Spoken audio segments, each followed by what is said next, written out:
तो इस वक्त हम लोग रामपुर में हैं और पीछे आप देख रहे हैं मोहम्मद अली जौहर यूनिवर्सिटी। बहुत ही मशहूर यूनिवर्सिटी हुई है, खासकर इसलिए एक तो ये इल्म का बहुत बड़ा इदारा है, एक बड़ा एजुकेशन का यहाँ पर हब बनाया। लेकिन क्योंकि इसको जो वाइस चांसलर यहाँ के आजम खान साहब ने बनाया और आजम खान को लेकर जो पूरी स्टोरी है वो आप जानते हैं, लेकिन हम उसमें नहीं उलझेंगे। फिलहाल हम ये आए हैं और ये बहुत मशहूर यूनिवर्सिटी मोहम्मद अली जौहर यूनिवर्सिटी रामपुर, कभी रामपुर की शान और भविष्य कहे जाने वाली इस यूनिवर्सिटी का वर्तमान में क्या हाल है, आइए इस पर एक नज़र डालते हैं। ये आप देख सकते हैं कुरान की जो आयत है, इक़रा बिस्मिल्लाह, पढ़ो, पढ़ाई करो, इल्म हासिल करो।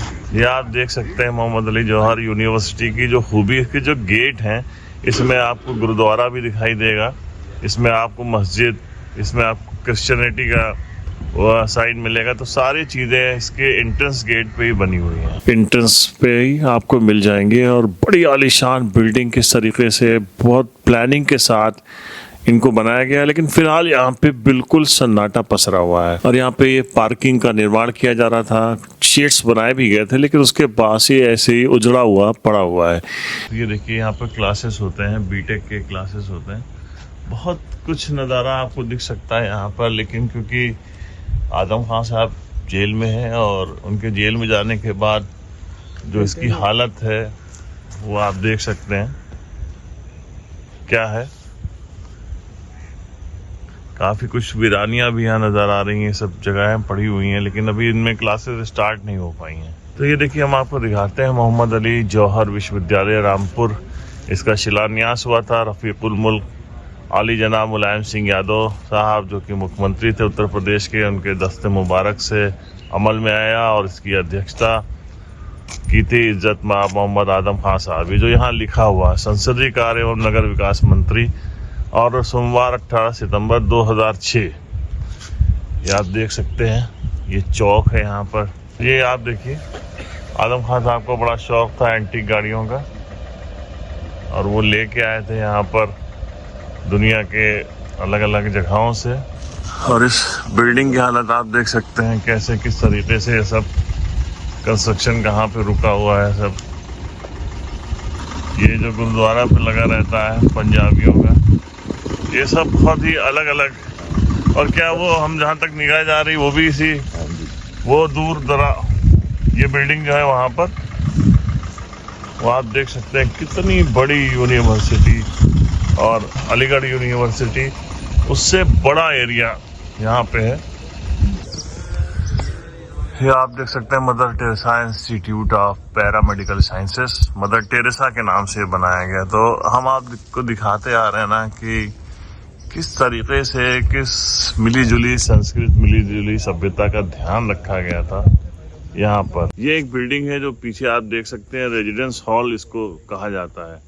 अब इसमें किसको रहना था, क्या रहना था, ये हम लोगों को नहीं पता है, लेकिन इस बिल्डिंग को लेके भी विवाद हुआ है। और उसके बाद इसकी जो हालत है वो आप देख सकते हैं, क्या ज़बरदस्त तरीके का ये सेंट्रल हॉल जैसा यूके में है, उस टाइप की ये बिल्डिंग बन रही थी। लेकिन अभी इसकी हालत बहुत ख़राब है। शिकस्तगी में भी क्या शान है इमारत की कि देखने को भी सर उठाना पड़ता है। और आपने फतेहपुर सीकरी में देखा होगा कि जो अकबर का जो महल था उसमें उन्होंने किस तरीके से एक दीवाने खास बनाया था, जहाँ पे बड़ा अच्छा यूटिलाइजेशन था। सारे उनके खास जो ऑफिसर्स होते थे वो वहाँ उनसे बैठ के बात करते थे।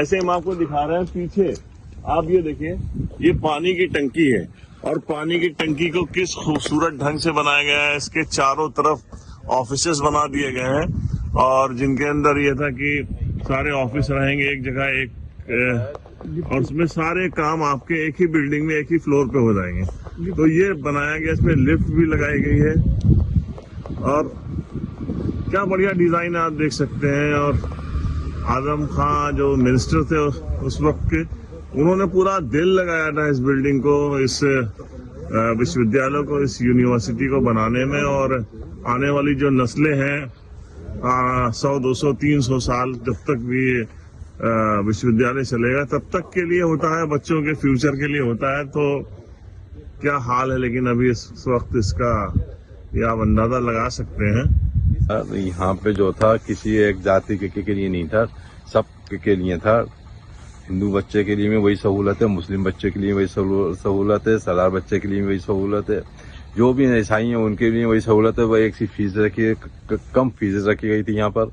वो बच्चा का मुस्तकबिल समझ लो, एजुकेशन अच्छी ले, बच्चा अपने कामयाब हो जाए। यहाँ पे बच्चा कुछ ऐसे हैं यहाँ पे हमारे यहाँ रामपुर में गरीब गुर्बत ज्यादा लोग हैं, हर उसमें हैं, तो यहाँ पे जो है काम करने वाले ज्यादा बिजनेसमैन नहीं है, छोटा उद्योग करने वाले हैं। वो उसी के हिसाब से ये यूनिवर्सिटी बचाई गई है। बच्चा जो पढ़ना चाहता है वो पढ़ ले, अपने फ्यूचर में कामयाब हो जाए। यहाँ तो जरूर इसको रोशन होना चाहिए, इस जगह को रोशन होना चाहिए, यहाँ पे इल्म की रोशनी होनी चाहिए, एजुकेशन की धारा बहनी चाहिए शिक्षा की, और उससे फैज़याब हों बच्चे, हमारी नई नस्लें पढ़े लिखे आगे जाएं। जुदा थी बाम से दीवार, दर अकेला था, मकी थे खुद में मगन और घर अकेला था। इस टूटी दहलीज पर कुछ ख्वाहिशों ने दम तोड़ा था। पीछे आप देख रहे हैं ये इंसाफ का तराजू है, और वो सामने बिल्डिंग बनी है फैकल्टी ऑफ लॉ, जहाँ कानून की पढ़ाई होती है, जहाँ बच्चों को तैयार करना था, कानून का ज्ञान उनको देना था। लेकिन आदम खां साहब तक कहीं कानूनन कोई गलती हुई है जिसकी वो सदा भुगत रहे हैं। उनके जेल जाने से यहाँ पर जो ये बिल्डिंग्स हैं, यहाँ पर जो निर्माण हो रहा था, उनका बुरा हाल है।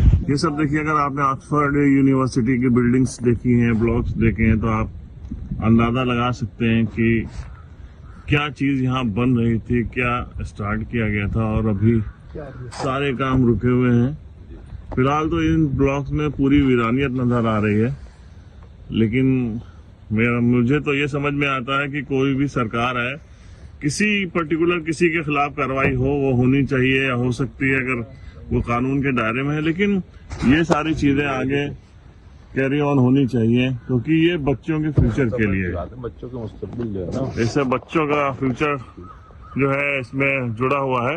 और दूसरी चीज ये कि इसकी क्या गलती है, यहाँ जो बच्चे पढ़ेंगे, जो अलग अलग फैकल्टी होती है, MBBS और MD, मेडिकल से लोग निकलते हैं, इंजीनियरिंग करके लोग निकलते हैं, साइंस में लोग निकलते हैं, कंप्यूटर साइंस में बच्चे निकलेंगे, उन सब के लिए अलग अलग फैकल्टी बनाई गई है। लेकिन अभी सूरत हाल जो है वो आप इसका अंदाजा इससे लगा सकते हैं। यहाँ आप देख सकते हैं ये टैंक है, ये राजनाथ सिंह जी थे, डिफेंस मिनिस्टर थे, और उन्होंने आदम खां साहब को उनके जन्मदिन पे इस यूनिवर्सिटी के लिए एक तोहफा दिया था। इस टैंक का इस्तेमाल कारगिल के युद्ध में किया गया था, ऐतिहासिक चीज़ है। आप देख सकते हैं ये टैंक पाकिस्तान के साथ जो कारगिल युद्ध हुआ था, जिसमें भारत ने विजय पाई थी और पाकिस्तान को पटकनी दी थी, पाकिस्तान के मंसूबों को नाकामयाब किया था, उसमें इस्तेमाल किया गया ये टैंक। तो ये हम लोग पहुंच गए हैं, यहाँ की जो मस्जिद बन रही थी और रुक गई है। ये मेन एंट्रेंस इस मस्जिद का जाने के लिए, और एक बहुत बड़ा एरिया जिसको लेके यहाँ पर विवाद मचा, और अब ये किसी खुर्शीद अहमद की ज़मीन बताई जाती थी, और यहाँ से ये मेन एंट्रेंस था। हम आपको घुमाने के लिए, दिखाने के लिए लेके आ गए हैं यहाँ पर। ये मेन एंट्रेंस था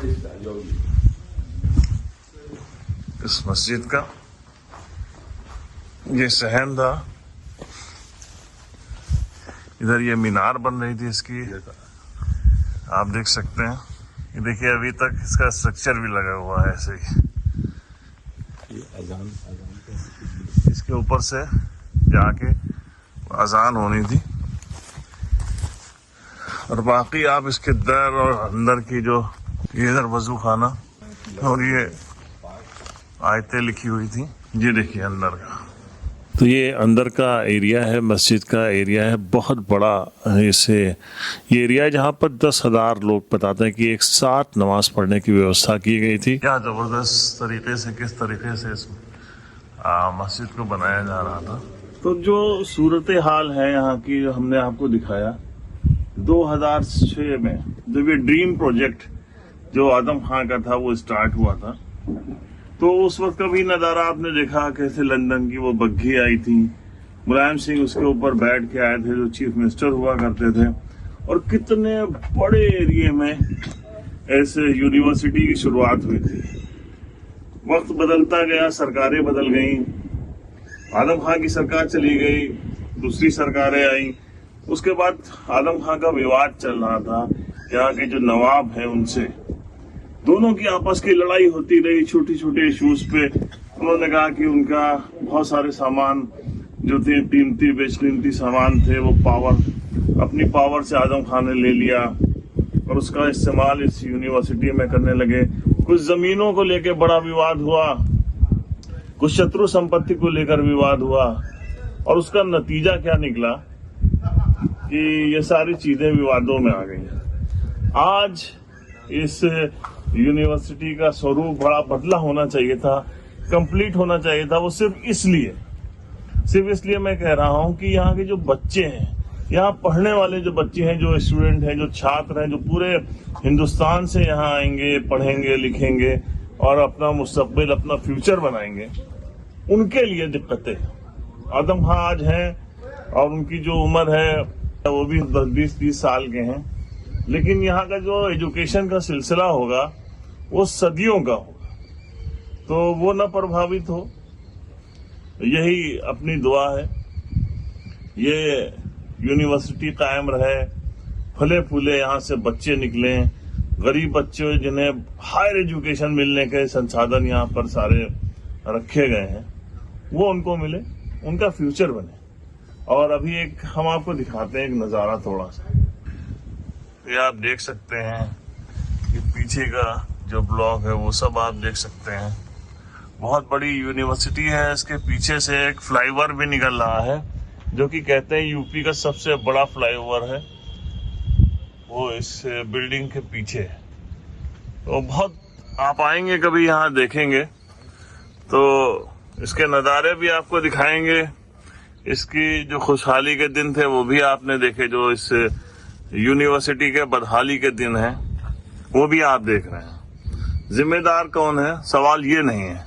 सवाल ये है कि गलती जिसकी भी हो, सजा जिसको भी मिले, वो अलग इशू है, अलग मैटर है, सरकारी मैटर है, कानूनी मैटर है, उससे तो कोई लेना देना नहीं है।